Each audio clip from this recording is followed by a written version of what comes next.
Nouveau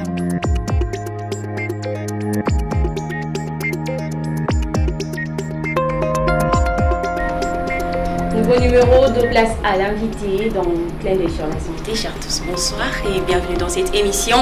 Grande est ma joie de recevoir le docteur Hams Amissi du service de neurologie qui est parmi nous. Il va nous parler de l'épilepsie. Docteur Amissi, bonsoir. Bonsoir Madame Vanessa. Comment allez-vous? Je vais bien, merci. Et vous? Oui, ça va aussi. Je suis très contente de votre présence ce soir. Ah, la joie est partagée. Merci beaucoup. Alors, on va parler de l'épilepsie. Quelle est la définition que pouvez-vous nous donner sur cette maladie? Il y en a plusieurs. Il y a plusieurs définitions que nous pouvons donner à l'épilepsie. Mais avant d'en parler, je dirais d'abord que l'épilepsie n'est pas une maladie mystérieuse comme la plupart pensent. Ce n'est pas aussi une maladie spirituelle parce que aujourd'hui, nous pouvons dire que l'épilepsie, c'est une maladie neurologique, chronique, qui se caractérise par la répétition au moyen ou au long cours des crises d'épilepsie. Merci docteur. Alors quelles en sont les causes? Parce qu'on entend parler de partout l'épilepsie, maladie NEC, comme on appelle ça en lingala. Quelles sont les causes de cette maladie? Déjà, pour parler des causes, il faut savoir une chose. Dans la définition que je viens de donner, il y a deux termes qui sont très très importants pour comprendre la suite. Il y a les caractères répétitifs et il y a les crises d'épilepsie. Donc, une personne qui fait une crise une seule fois dans sa vie, on ne peut pas dire que c'est un épileptique. Donc, pour parler d'une personne épileptique, il faut au moins qu'il y ait deux ou plusieurs crises. Parce que nous avons besoin du caractère répétitif de ces crises d'épilepsie qui sont qui sont la survenue brusque et transitoire des signes et symptômes liés à une activité neuronale excessive et synchrone au niveau d'une partie du cerveau qu'on va appeler foyer épileptogène. Nous allons développer en disant que ça va donner des crises d'épilepsie partielles ou focales, ou dans l'ensemble du cerveau où nous allons avoir des crises généralisées. Alors, concernant les causes de l'épilepsie, à notre jour, nous pouvons en déterminer deux. Nous avons des causes à présumer génétiques où on va avoir l'épilepsie idiopathique. Ça veut dire, à notre niveau, on ne sait pas dire d'où proviennent ces crises d'épilepsie parce qu'il y a un problème génétique. Mais en disant il est présumé génétique avec l'avancée de la technologie, de la science, ce qu'on ne connaît pas aujourd'hui, l'explication, demain on en aura. Exactement. Et la deuxième cause, ce sont les épilepsies dites des causes structurelles ou des causes symptomatiques. Là, il y a une pathologie, il y a une maladie sous-jacente qui crée l'apparition de ces crises d'épilepsie, notamment des causes infectieuses telles que la méningite ou la méningoencéphalite, les causes vasculaires telles que l'AVC, les causes métaboliques, les causes... Donc, il y en a plusieurs causes qui peuvent expliquer la survenue de l'épilepsie. Donc, rien à voir avec la sorcellerie, docteur? À notre jour, la science prouve que l'épilepsie n'a rien à voir avec la spiritualité. Docteur, on est africain. Exactement. La sorcellerie, des gris-gris un peu partout. Vous êtes sûr, docteur? C'est pourquoi nous sommes là pour apporter des éclaircissements concernant l'épilepsie, qui de notre jour est un mythe qui attribue la sorcellerie à la population congolaise qui souffre de l'épilepsie. Merci docteur Amissi, c'est vraiment très très clair. Alors, comment expliquez-vous la survenue de l'épilepsie? L'épilepsie, comme toute autre maladie, il y a une genèse, un début à tout. Pour mieux expliquer ça, nous allons prendre l'exemple d'une voiture automatique. Vous verrez que dans une voiture automatique, il y a généralement deux pédales. Il y a une pédale à frein et une pédale à vitesse. Pour que la voiture soit ce qu'elle est, il faut que les deux pédales puissent exister. Nous pouvons faire ceci. Ça, c'est la pédale de la vitesse, ça, c'est la pédale à frein. Si dans une voiture, il y a des équilibres de ces deux pédales et que la pédale de vitesse augmente, il n'y a pas de pédale de frein, la circonstance serait l'apparition d'un accident. Tout comme s'il n'y a pas de pédale de vitesse, il n'y a que les pédales de frein, la voiture ne va pas démarrer. C'est comme ça les choses se passent au sein de notre cerveau. L'épilepsie étant une pathologie neurologique, pour que cela survienne, il faut qu'il y ait un déséquilibre entre deux systèmes. Nous avons d'une part un système qu'on appelle le système glutamatergique, dont le rôle est d'exciter les neurones, de permettre aux neurones de fonctionner. Les neurones, c'est lui qui contrôle, c'est lui l'unité principale du fonctionnement du cerveau. Lorsque le système glutaminergique devient excessif, l'excitation aussi va devenir excessive. C'est ce qui va correspondre à l'apparition des crises d'épilepsie. D'autre part, nous avons un système qu'on dit le système freinateur ou le système inhibiteur. C'est le système GABAergique. Lorsque ce système qui contrôle, qui freine les activités des neurones, il est en défaut, il y aura aussi apparition de ces crises d'épilepsie. Donc nous avons d'une part le système GABAergique qui sert à freiner les activités. D'autre part, nous avons le système glutamatergique qui sert à augmenter l'excitabilité. Donc ces deux systèmes doivent rester en équilibre. Lorsque l'un, tel que le système GABAergique, baisse par rapport au système glutaminergique qui reste en place, l'excitation sera là. Tout comme lorsque le système glutamatergique augmente par rapport au système GABAergique, il y aura aussi une excitation. Donc, d'une part, l'épilepsie provient soit à un excès de mécanismes excitateurs des neurones, soit à un défaut de mécanismes inhibiteurs des neurones. Et à côté de ces deux, on ajoute toujours un troisième, un déséquilibre des canaux ioniques.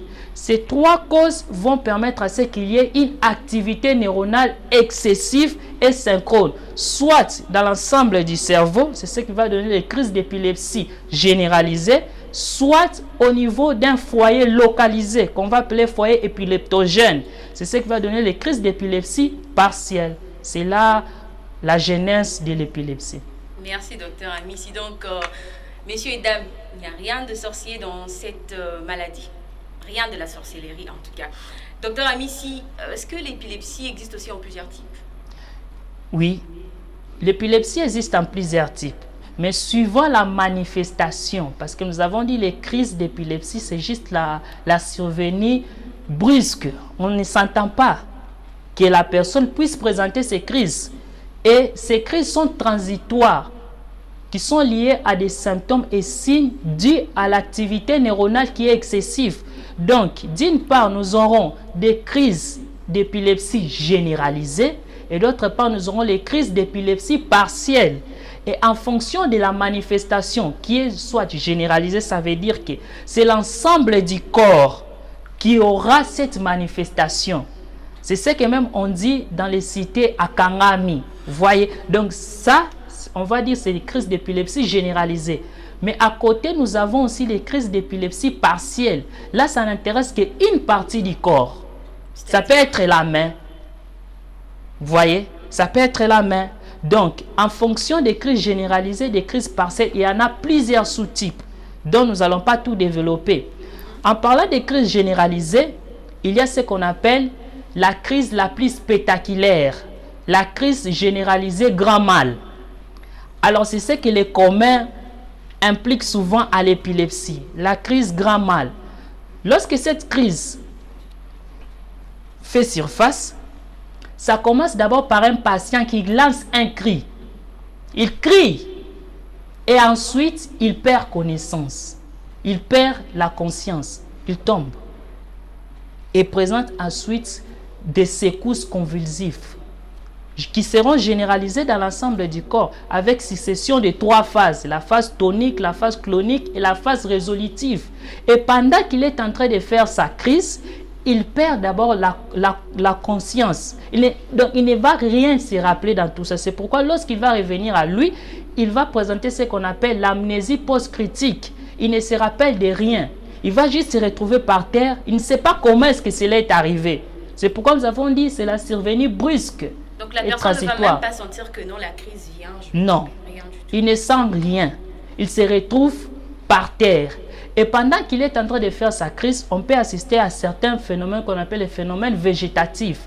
C'est-à-dire, pendant qu'il est en train de faire sa crise, il peut présenter une hypersalivation mousseuse. Vous voyez la mousse qui sort de la bouche. Il peut présenter des palpitations, quelquefois même des tachycardies, les cœurs qui s'emballent. Il peut présenter une hypersidation. Et même, quelquefois, il peut uriner sur place. Et lorsqu'il revient sur lui, avec l'amnésie post-critique, il ne se rappelle de rien, mais il voit que son pantalon est mouillé. Il voit qu'il est par terre avec des habits qui sont déjà salis. Donc, ça constitue déjà un stress pour lui. Et voir les gens qui l'entourent, sachant qu'il ne se rappelle de rien, ça constitue davantage un stress, ce qui peut encore les replonger dans une autre crise. C'est pourquoi chez nous, on dit que l'épilepsie, c'est une maladie spirituelle, c'est une maladie mystérieuse. Parce qu'après la crise, pendant quelques temps, de 1 à 10 minutes, la personne ne se rappelle de rien. Il ne sait même pas où il est. C'est progressivement que la conscience va revenir. C'est ce qu'on appelle la crise grand mal ou la crise la plus spectaculaire. Mais, comme je dis, l'épilepsie ne se limite pas à des convulsions, à des secousses convulsives, ce qu'on voit. Les spectacles, non. On peut aussi avoir, à côté des crises généralisées grand mal, il y a aussi des crises généralisées petit mal, d'absence. Ça veut dire là, il n'y a pas de réponse motrice. Non. Là, il y a juste une suspension brutale de la conscience. Pendant 5 à 10 minutes, la personne est là. Mais il n'est plus avec vous. Parce qu'il y a une rupture entre lui et le monde extérieur. On verra que sinon, ce sujet va rester figé, immobile, fixe, avec un regard fixé sur une seule chose. Comme ça, là. Et docteur Ami, si vous ne voyez pas que ceux qui considèrent cette maladie d'une maladie spirituelle ont raison sur ces points-là. Non. Docteur, comment ça fait-il que quelqu'un est là et perd la connaissance? C'est ce qu'on dit, il y a une rupture. Une rupture. Parce que le cerveau, c'est comme le président de la République. C'est lui qui gère tout. C'est lui qui coordonne, il ordonne, il informe. Tout ce qui se passe dans le corps, il y a une grande partie, le cerveau intervient. C'est lui qui nous permet de s'élever. C'est lui qui nous permet de parler. Tout ce que je fais ici, c'est le cerveau. C'est lui le maître. Maintenant, lorsqu'il y a une rupture entre le cerveau et le reste du corps, nous nous retrouvons suspendus dans le temps, dans l'espace. Ces personnes, c'est souvent aussi, ça survient, la crise d'épilepsie petit mal survient généralement entre 5 et 7 ans. Et quelquefois jusqu'à 10 ans. Et vous voyez que ça correspond à l'âge scolaire. C'est pourquoi vous verrez un enfant, il part à l'école, 3e, 4e primaire, il revient à la maison. Lorsque vous vérifiez ses notes, il y a toujours des espaces vides. Il y a toujours des espaces vides. Et vous les tapez. Sans même comprendre le pourquoi. Et pourquoi vous n'avez pas écrit? Je ne sais pas. Parce que lorsque sa crise est venue, il y a une rupture entre lui et le monde. Tout ce qui se passe là, il ne se rappelle de rien. Il ne connaît rien. Tout ce qui se passe. Et c'est après que la crise soit passée, il reprend ses activités comme si rien n'était. Comme si rien n'était. Et il continue. Et mais là, il n'y a pas de secousses convulsives comme dans la crise grand mal. C'est pourquoi on l'appelle grand parce que c'est spectaculaire. Donc, il y a juste une déconnexion temporaire, mais qui est transitoire. Il n'y a rien de spiritualité dans ça. Docteur Amissi, merci. On continue. Alors, quelles sont les complications liées à cette maladie, l'épilepsie? Il y a plusieurs complications qui sont liées à cette maladie. Il y en a plusieurs. Mais déjà, il faut savoir que lorsque la crise d'épilepsie survient chez un enfant jeune, un enfant jeune a besoin de son cerveau pour développer son avenir. Donc, si l'épilepsie qui traduit une souffrance au niveau du cerveau commence dès le bas âge, la première complication, ça serait une régression du développement psychomoteur. Donc, il ne sera pas développé comme tout autre enfant. En dehors de ça, il y aura des difficultés d'adaptation scolaire. Vous voyez avec la crise d'absence, il est là, en plein cours, mais il a sa crise d'épilepsie. Il aura du mal à épater comme les autres parce qu'il y a des vides dans la tête. Il y a des choses qui lui passent sans pour autant qu'il soit au courant.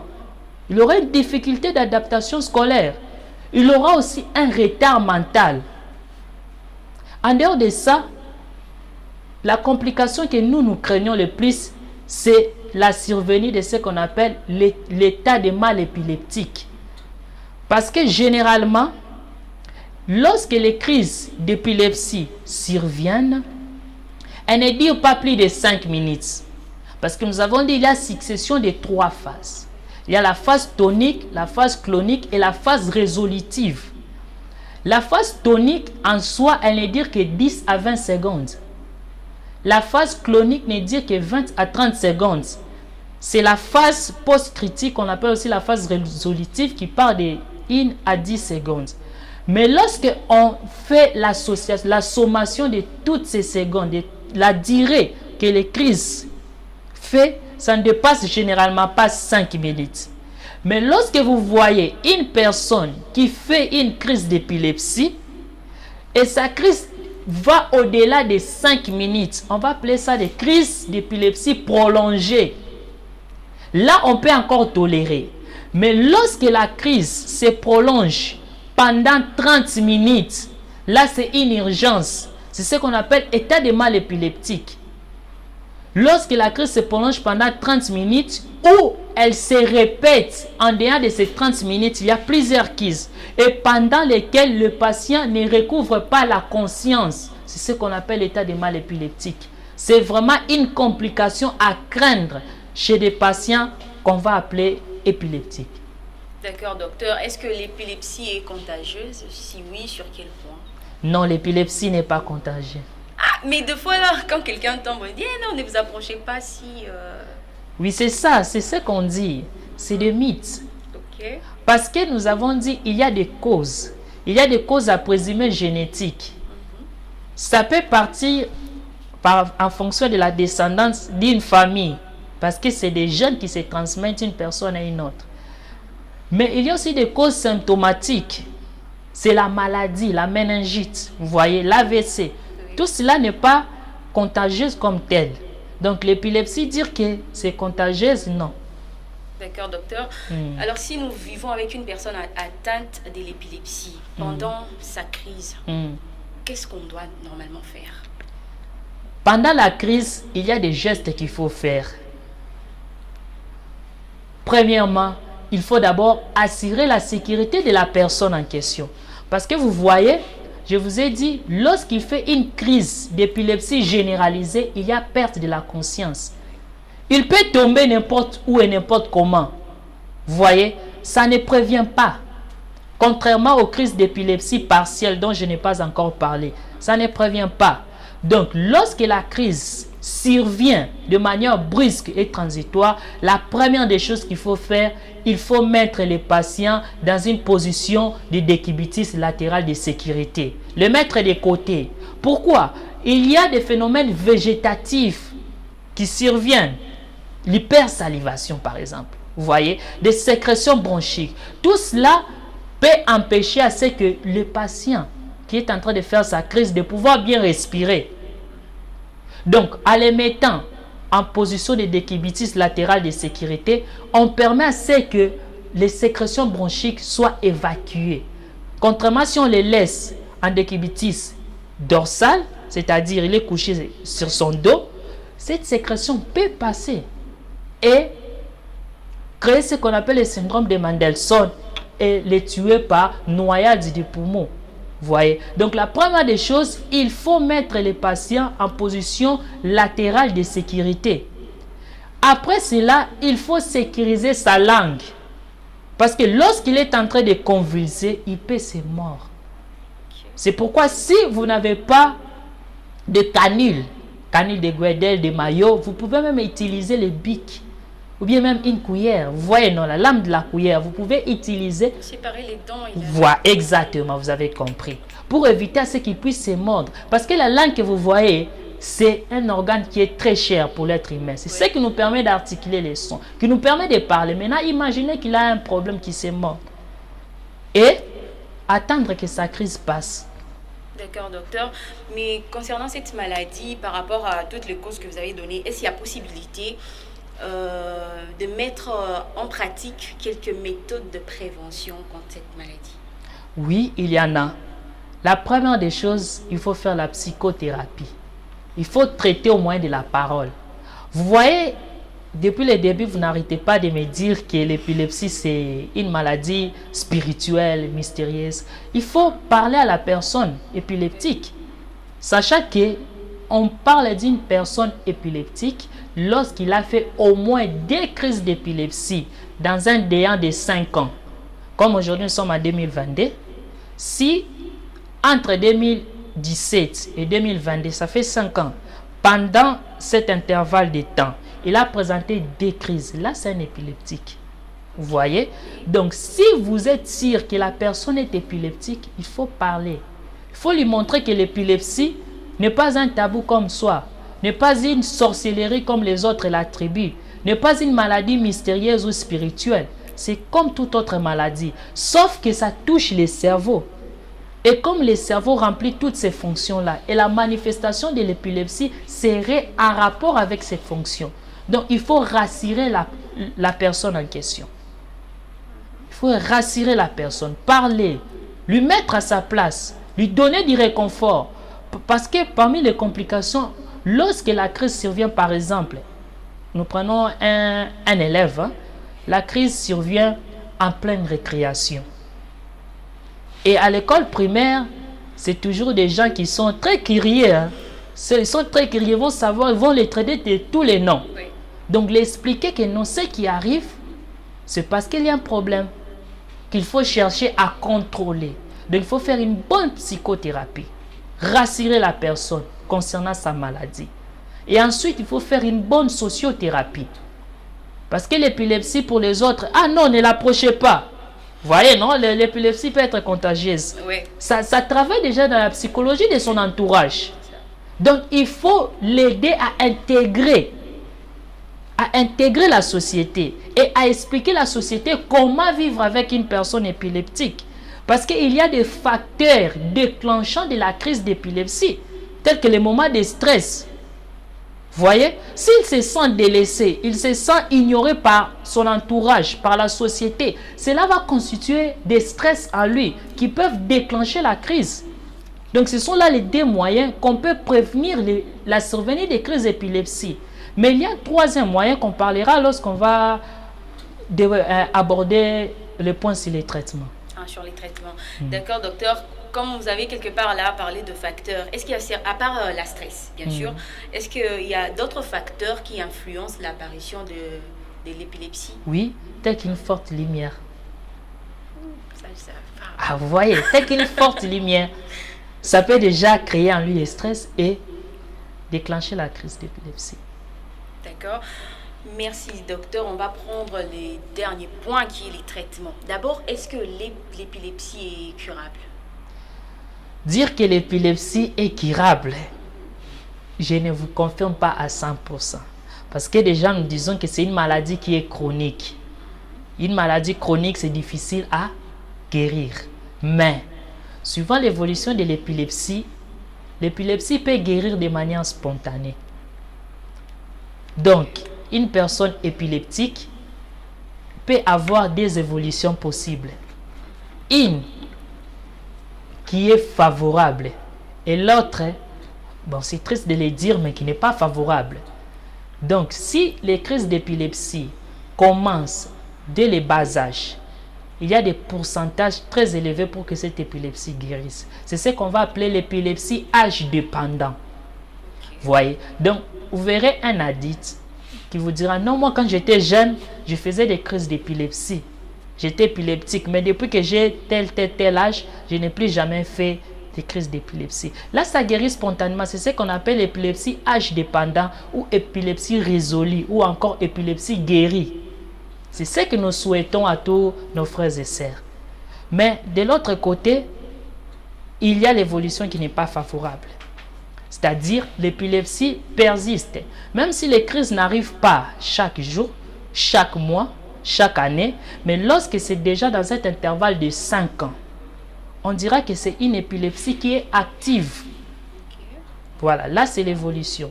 Donc, dire que l'épilepsie peut être guérie, là ça dépend de l'âge, du début et de la manière dont le cerveau lutte contre cela. Il y a des gens qui ont souffert de l'épilepsie dans leur bas âge, mais en grandissant, ils n'ont plus fait ça. Merci docteur. Une dernière question en tout cas parce qu'on termine déjà. Est-ce qu'il y a des avancées sur la recherche médicale sur cette maladie, l'épilepsie? Oui, il y en a. Comme... Des avancées nous ont permis à déterminer que l'épilepsie n'est pas une maladie mystérieuse. Que l'épilepsie n'a rien à voir avec la sorcellerie.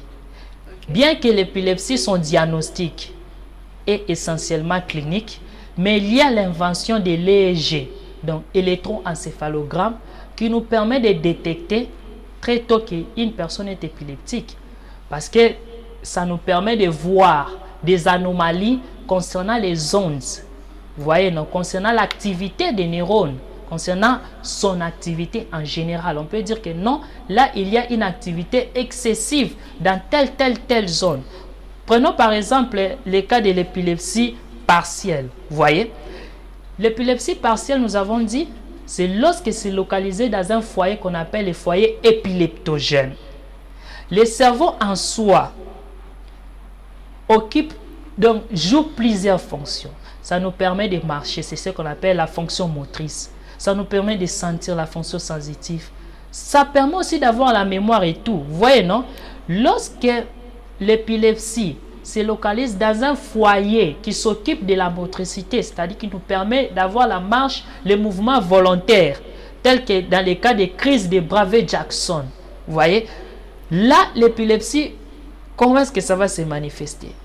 Là, dans les crises d'épilepsie partielle, il n'y a pas vraiment de perte de la conscience. Là, le patient peut déjà connaître, ah, là, ma crise arrive. Ça commence avec une extension, une inflexion du pouce sur la paume de la main. Vous voyez, c'est ce qu'on dit, la flexion. Qui s'ensuit de l'extension, c'est-à-dire les doigts s'écartent les uns des autres, qu'on va appeler abduction. Donc, il y a flexion du pouce, extension, crise de Dravet-Jackson. Ça quitte la main, ça arrive à l'avant-bras. L'avant-bras qui entre en extension. Ça quitte l'avant-bras, ça arrive jusqu'au niveau du bras. Vous voyez, là, il est conscient de ce qui lui arrive. Mais l'autre partie du corps n'est pas affectée. Vous voyez, non? Là, c'est lorsque ça constitue au niveau des phénomènes moteurs. Il y a aussi d'autres phénomènes qu'on appelle les phénomènes psychomoteurs temporaux. Nous savons qu'il y a plusieurs lobes. On aura peut-être l'occasion d'en parler.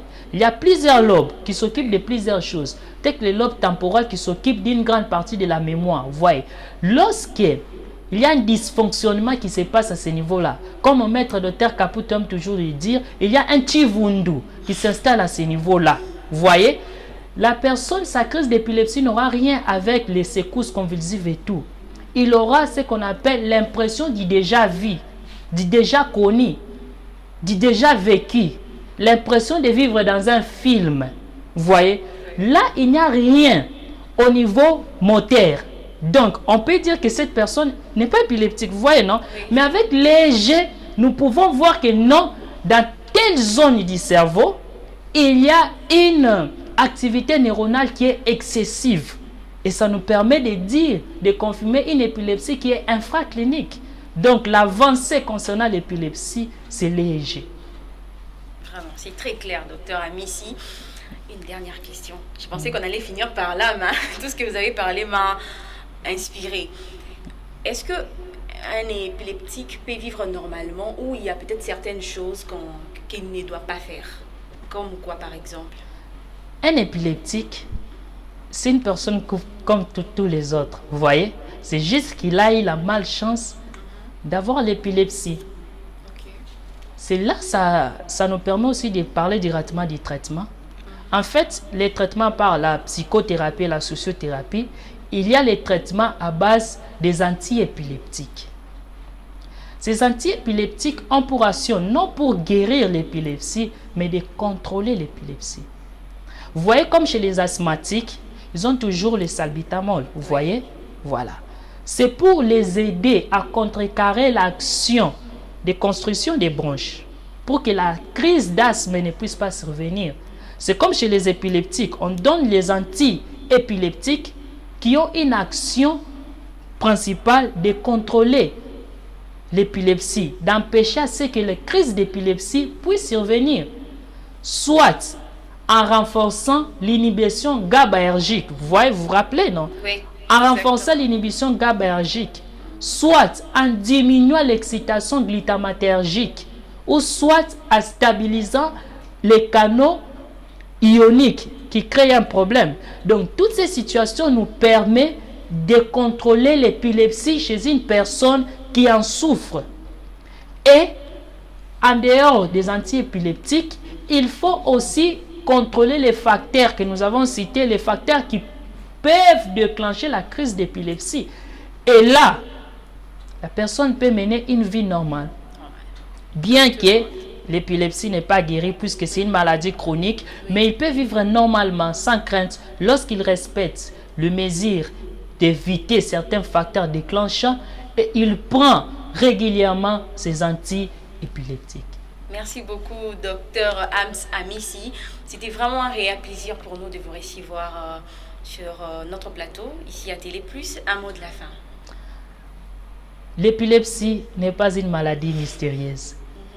Un épileptique, c'est comme tout autre enfant, qu'il a besoin d'amour, il a besoin de soutien de sa famille, de ses amis, les mettre dans un confort pour que demain, il ne puisse pas être une charge à la société, mais qu'il puisse apporter quelque chose de plus.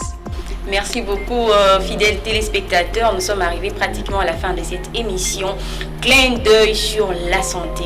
L'épilepsie n'a rien de la sorcellerie. Prenons soin de nos frères et sœurs épileptiques, allais-je dire, parce que c'est une maladie comme toute autre. Alors, c'était vraiment un plaisir pour moi de vous servir ce soir. Alors, on se donne rendez-vous au prochain numéro. Au revoir.